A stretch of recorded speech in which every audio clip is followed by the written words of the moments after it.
I was about maybe 14 at the time, my little brother only 9. Me and my little brother loved to hang out and sleep at our grandparents' house. Our grandparents are always so loving and care for us deeply. In one of the spare rooms that used to be my father's, there's a set of porcelain dolls stacked on shelves. I used to sleep in that room every time I slept the night there. The dolls always freaked me out, so I slept with the TV on and always had my grandma turn the dolls around. It was a nice summer night, not the slightest hint of wind. My grandma was sick that day, so I decided to not ask her to turn the dolls over. My little brother wanted to sleep with me, that since there was a spider that crawled on him in the living room. We were watching cartoons until the curtains next to the window started moving. I went and checked to see if the windows were open, and they weren't. I brushed it off and told my brother that it must have been the air conditioner. I fell asleep before my brother and he shook me awake. I checked the time and it was 2:54 in the morning. I can't ever forget what time it was that day. It pops up in my head every day. I asked him was wrong, and he said it was the curtains again. I got up and checked the window and it was still closed.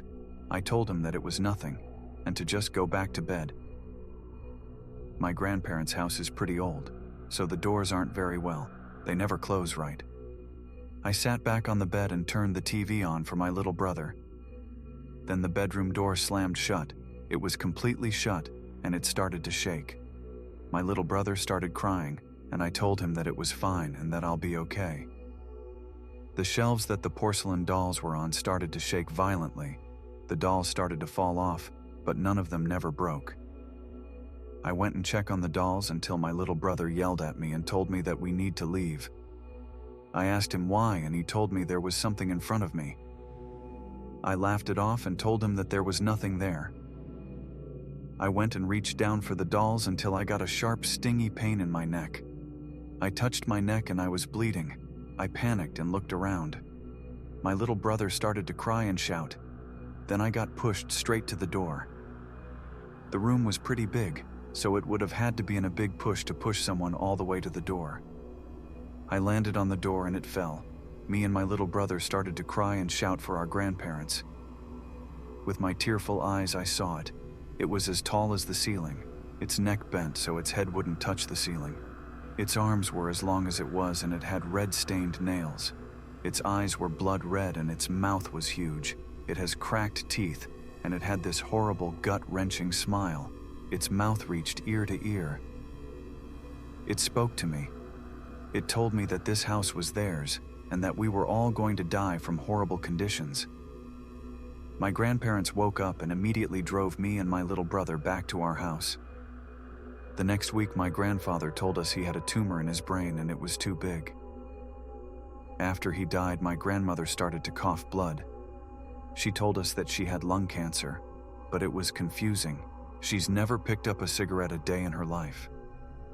I'm 19 years old now and I still see the thing in my dreams. Its horrible deep voice and its terrifying smile. They always told me to stop going so deep into the weeds, but I didn't listen. When I was young, I lived next to the Ozark National Forest. As a kid, I thought it was so fun to run through the forest, going far into it, hoping to find another world or maybe a new animal friend that no one but me has seen. Remembering it now, I see how my childhood imagination was out of this world. My mom hated that I would do all this. She told me one time that the forest was not to be played with, and that there are a lot of people that go into it and don't come back. She always wanted me to stay close so she could hear me if I need help, but I didn't want to. There was nothing cool close to my home. With my childish mind, I knew the coolest things were deep in forest. Even after all the worrying, I didn't listen. I just had to keep going deeper. Until one day when my mom was distracted with cooking for a party. That was the day I knew I could run deep into the woods with no one worrying or looking for me. I remember I snuck out the back door and just started to run as fast as I could. I don't even know how long I ran for, but I just want to find that new world. I went so deep that I couldn't even tell where I was at anymore. I found myself next to a small creek, tired from all the running. I sat down, not thinking about where I was or how far I ran from my home. I was just hoping to find my new world full of fun and adventure. As I was sitting down by the creek, I couldn't shake the feeling I was being watched, but my childish mind was just thinking about all the cool things I could find out here. When I was feeling less tired, I stood up and started to follow the creek to see where it would take me. It felt like it took hours, but I finally found out where that creek led. It went into the mouth of a big cave. Looking into it, I couldn't see anything but darkness. I yelled into it for fun. Hearing my voice in the echo was fun, until a loud scream came from it that was not my voice.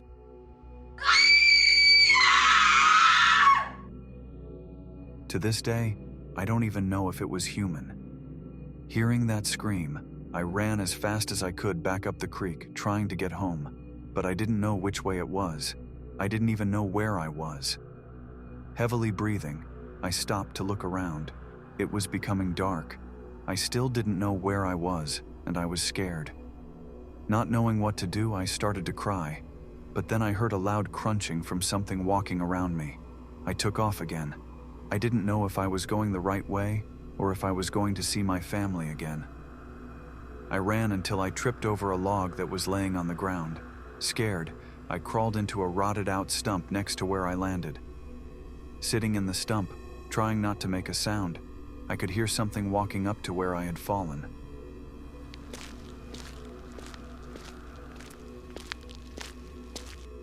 I shut my eyes, hoping it would go away. I could hear it breathing. It was trying to find me, I know it. The breathing was so loud and deep, I thought it was right next to me. I didn't know what to do other than stay silent. After what I thought was an hour, the walking sound and breathing got farther away. I finally opened my eyes. I didn't hear anything, so I poked my head out of the stump. Seeing nothing, I took my chances, got out of the stump, and ran away from where I thought it had gone. The darkness of night was set, and I couldn't see anything in front, until I saw a light from a car. Running toward it, I came out of the weeds onto a highway. The car was gone, but I started on the road hoping another one would come by.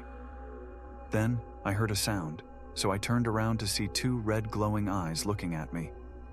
The eyes were so high up, I had to tilt my head almost all the way up to see them.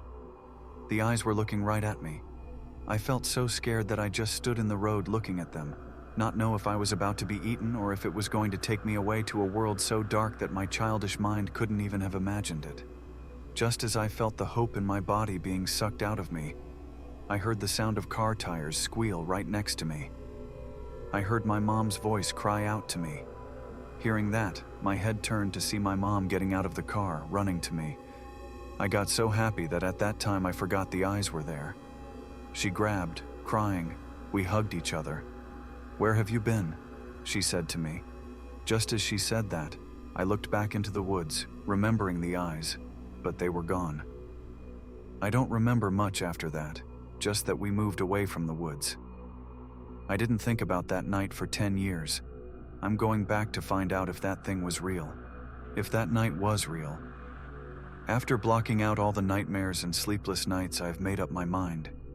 I have to know if that was real, or if my childhood imagination was just making it all up.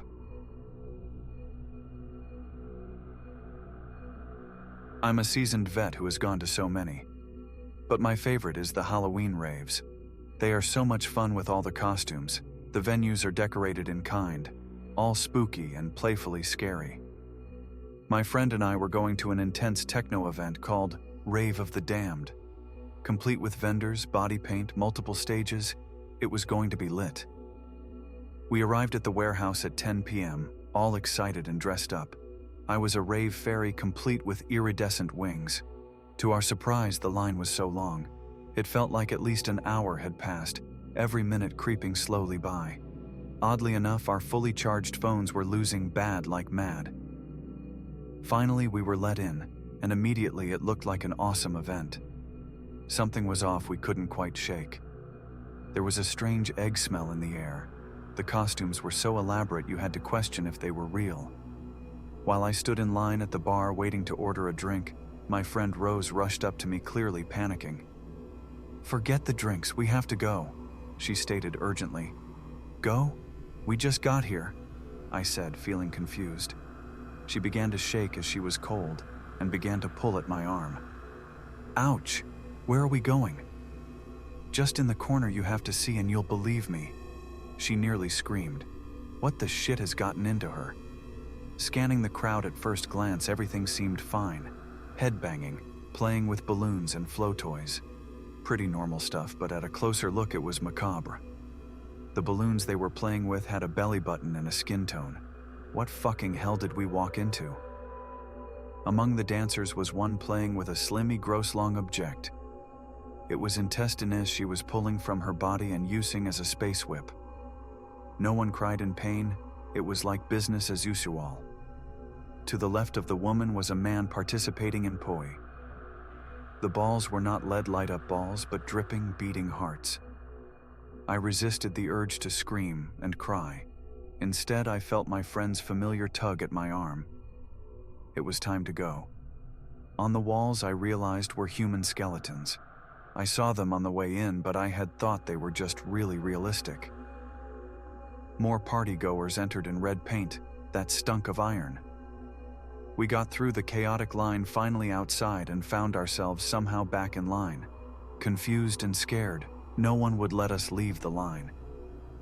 They physically blocked our way.